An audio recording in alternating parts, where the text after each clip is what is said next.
আমরা এখন মঙ্গোলিয়ার উলানবাটরের এয়ারপোর্ট থেকে আমাদের হোটেলের দিকে যাচ্ছি। বরফের কি দেখা যাচ্ছে, শীতের সময় এখন খুবই ঠান্ডা।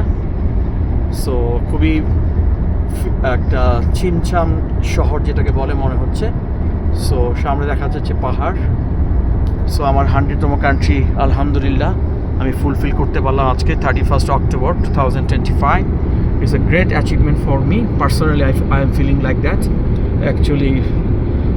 I'm so happy now actually. Last 2 months আমি অনেক কষ্ট করেছি এই ট্যুরগুলো করার জন্য। অনেক জায়গায় অনেক কিছু হয়েছে, যেটা আমি আমার অনুষ্ঠান যেটা হবে ইনশাআল্লাহ সেলিব্রেশন, সেটাতে আমি সবার সাথে শেয়ার করব।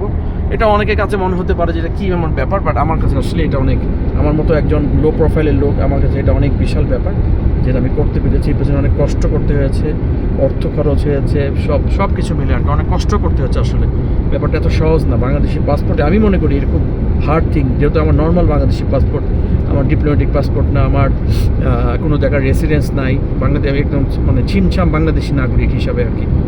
সো সবাই দোয়া করবেন, ভালো থাকবেন। আমার সাথে সেলিম ছিল, এই ট্যুরে আছে সেলিম আমার সাথে। সো আমি খুব একা ফিল করছি না, এটা আমার জন্য একটা ব্লেসিং। সো সবাই ভালো থাকেন। আসসালামু আলাইকুম।